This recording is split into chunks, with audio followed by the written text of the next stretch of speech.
state-sanctioned violence has no place in a humane society. Next Tuesday, Marcellus Williams is scheduled to be executed for a crime he didn't commit. Missouri executed Marcellus Williams in 2024.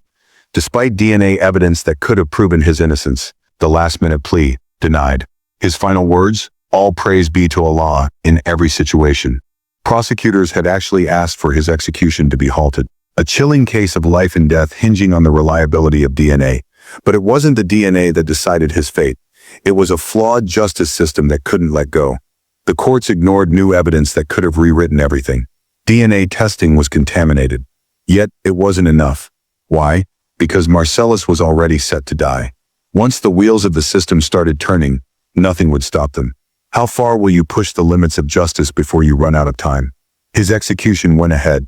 No turning back. But questions remain. Could an innocent man really be executed? And what does this case say about our justice system? Stick around. What you thought you knew about the death penalty is about to change forever. Felicia Gail was a woman with a mission, a 42-year-old journalist. She spent her days uncovering the stories that no one else would dare to touch. Fiercely dedicated, she was known for her determination, her integrity, and her ability to make the truth rise to the surface, no matter how murky. To her family, she was the rock they could lean on.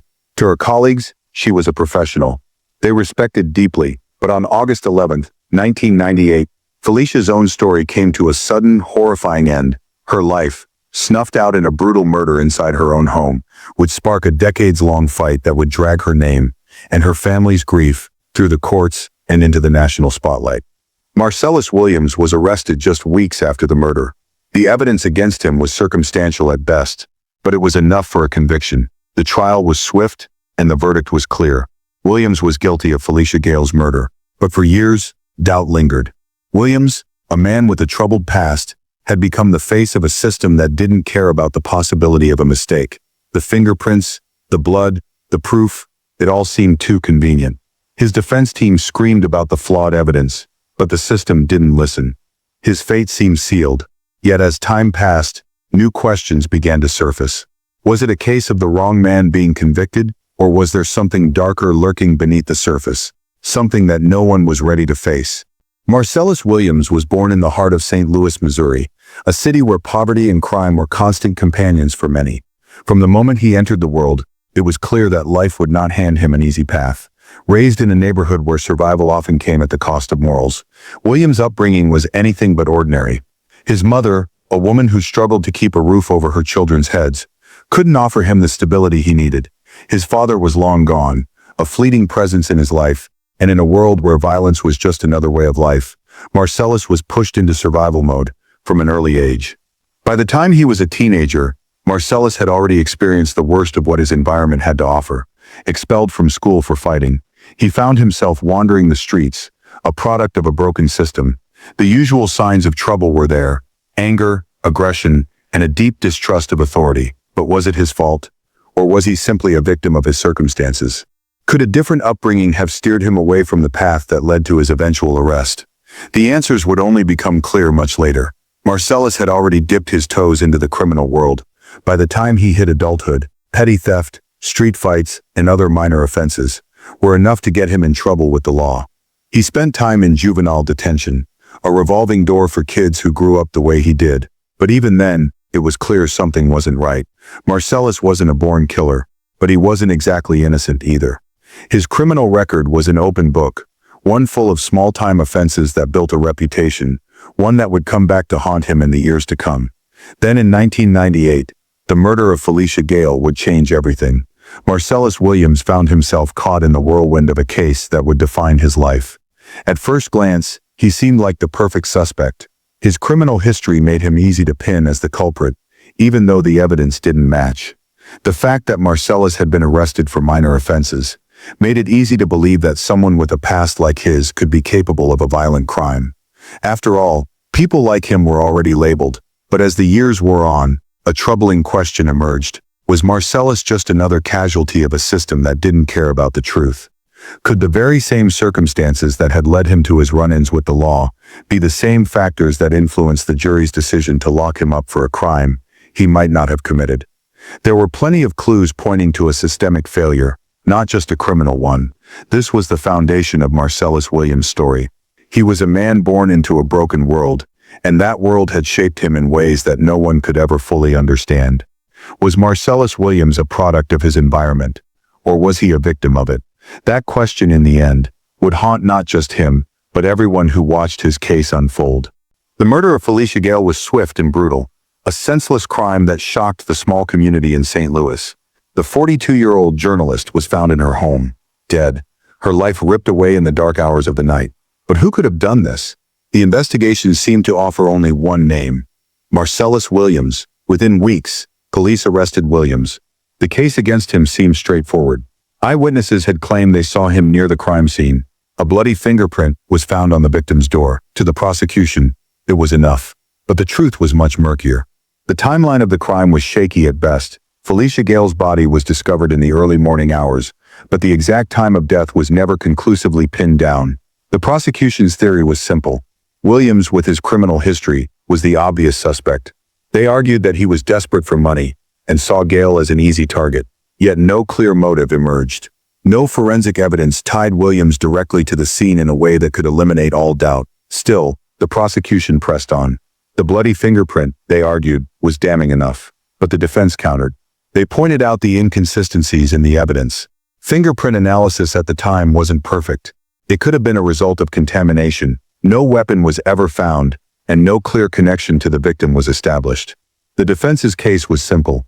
There wasn't enough evidence to lock someone away for life, let alone sentence them to death. But the wheels of justice, once set in motion, rarely stop. The jury convicted Marcellus Williams. His fate was sealed with the verdict: guilty of murder in the first degree. The weight of the decision landed heavily on the shoulders of everyone involved. But for Williams, it was just the beginning of a long battle, a battle that would stretch on for years, as new questions surfaced about the trial itself. DNA evidence, the very thing that could have cleared Williams, was never properly tested at the time of the conviction. It wasn't until years later that the truth began to unravel. DNA testing that could have exonerated Williams had never been fully explored during the trial. And as the case moved through the legal system, new doubts began to surface. Was Marcellus Williams truly guilty, or was he the victim of a broken justice system? The prosecution had relied on circumstantial evidence, witness statements, a fingerprint, and a theory about motive that never fully made sense. Yet the defense had no way to counter the power of a conviction once it was handed down. In a courtroom, certainty is a weapon, and when the jury said guilty, there was no turning back. Marcellus Williams was locked into the system, with a death sentence hanging over him. But was it the right decision? Were the right questions asked? The doubts began to grow, and for years a voice inside the system begged for answers. Would the truth ever emerge? For years, Marcellus Williams sat on death row, a man whose fate seemed sealed until the world outside his cell began to change. In 2006, the case took a turn no one expected. DNA testing, the kind that could have exonerated him from the very beginning, had been ignored during his trial. Now new legal experts and forensic scientists were taking a hard look at the case, and what they found was damning. The prosecution's key piece of evidence, the fingerprint on Felicia Gail's door, was now under intense scrutiny. Could it be that the evidence had been contaminated? Could Marcellus, the man they had locked away for years, actually be innocent? As the years passed, Williams' legal team pushed harder, uncovering more flaws in the original trial. DNA specialists were calling the evidence used to convict him problematic. Test results showed that the DNA found on a stocking near the crime scene didn't match Williams at all. The original testing, done in the late 1990s, was flawed, poorly handled, and potentially compromised.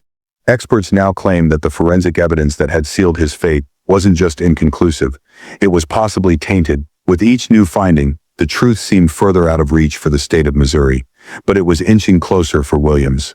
Williams' supporters, a coalition of activists, lawyers, and public figures, began to rally behind him. The case became a flashpoint in the debate over the death penalty and the reliability of forensic science. The public began to question the fairness of his trial and the use of DNA in determining guilt. As the pressure mounted, calls for a stay of execution grew louder, but the state wasn't about to reverse course. The clock was ticking, and Marcellus Williams' execution date loomed closer, a grim deadline that seemed impossible to stop. In 2017, the Missouri Supreme Court denied a stay of execution. The decision felt like a gut punch to his supporters, but they refused to back down. Williams' legal team fought on, filing appeals, arguing that there was sufficient doubt to prevent an execution. The courts pushed back, rejecting the claims one after another, but the story was far from over. Even in the final days, Williams' lawyers managed to secure another round of DNA testing. This time the tests weren't just a formality, they were the last hope for a man who was staring down a date with death. As the days ticked away, the drama of the courtroom spilled over into the media. The case became a spectacle. Was the state about to execute an innocent man? Was justice being served, or was this a tragic mistake? The mounting controversy sent shockwaves across the nation. Celebrities, activists, and even former prosecutors spoke out. The case went from a local tragedy to a national debate. But with every appeal denied, it seemed like the truth would never be enough to change the course of history. For Marcellus Williams, every legal setback felt like another step toward the inevitable. But in his final days, there was still a flicker of hope. Would the state finally confront the doubts surrounding his conviction? Would justice be delayed, or would it arrive too late? As his execution date drew near, the tension reached its breaking point. In the days leading up to Marcellus Williams' execution, the weight of his fate was unbearable. His final moments were not just a countdown to death. They were a battle for justice that had been fought for over 2 decades. As the clock ticked down, Williams prepared himself for what no man should have to face: the end. On the eve of his execution, Marcellus was granted his last meal. A simple request: chicken wings and tater tots. He chose comfort over indulgence, as if the world around him had grown too distant for anything extravagant. In a world that had turned its back on him, his final meal was a reminder of the mundane, the small pleasures that would soon be out of reach forever. But while the prison served his meal, the real drama was unfolding outside his cell. Attorneys raced against time, hoping for a miracle, a last-minute stay of execution that could prevent the irreversible. They argued, pleaded, and filed emergency appeals until their hands were tied. With every passing hour, their chances of success grew slimmer, but they pushed forward because for them, there was still a shred of hope that the truth would win out. The DNA, the evidence, the doubts, all of it hung in the balance. Inside his cell, Williams reflected on the life he would never get to live. The man who had been convicted of murder, who had spent years fighting for his innocence, now faced the reality that he might die for a crime he didn't commit. His emotions were a complex web: resentment for a broken system, resignation to a fate he couldn't change, and an unshakable peace that came from his faith. He prayed for himself. He prayed for his family. He prayed for the ones who would be left behind. But in his final moments, there was no bitterness. There was only the voice of someone at peace with the universe, someone who had made their peace with the injustice that surrounded them. On the night of his execution, as he stood before the guards and the witnesses who had come to see his life taken, Marcellus Williams spoke his final words: "All praise be to Allah." In every situation, the words were bold, unwavering. For a man who had lived under the shadow of doubt for so long, those words were a declaration of belief in something beyond the world that had failed him. In that brief moment, it wasn't about the crime or the conviction.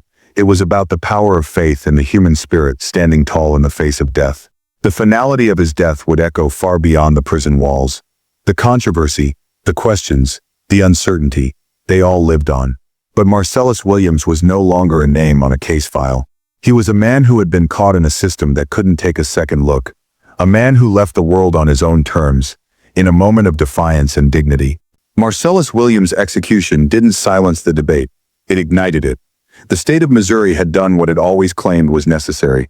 It executed a convicted murderer. But for many, that final act didn't bring closure.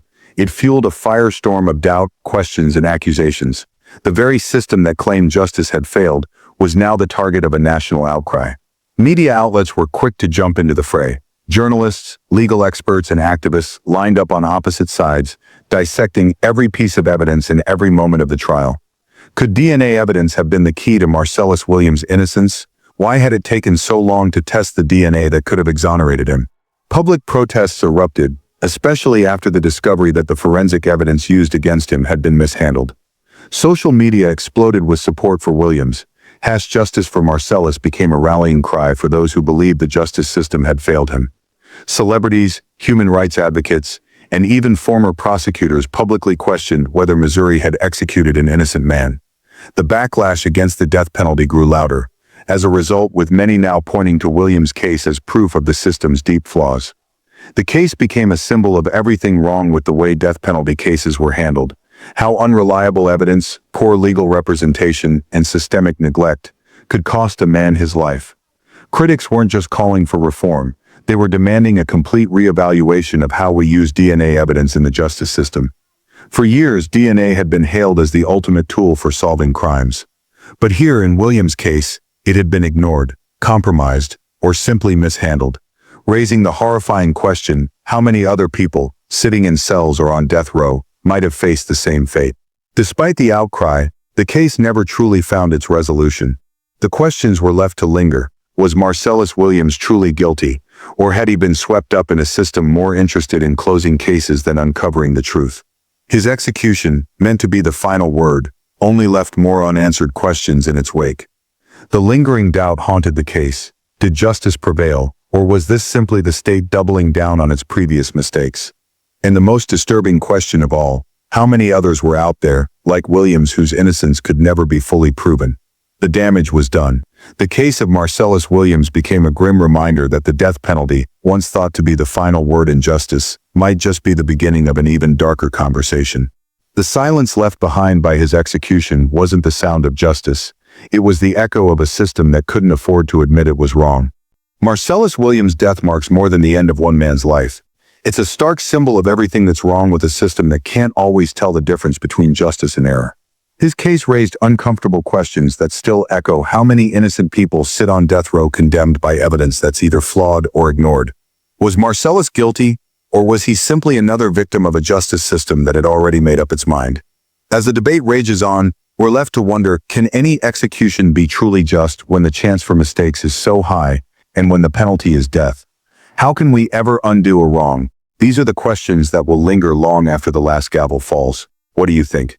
Was Marcellus Williams a victim of a broken system, or did he get the justice he deserved? We want to hear your thoughts. Make sure to like, comment, and subscribe to True Crime Inquiry to stay updated on this case and others like it. In our next episode, we'll dive deep into the twisted case of another wrongful conviction. You won't want to miss it.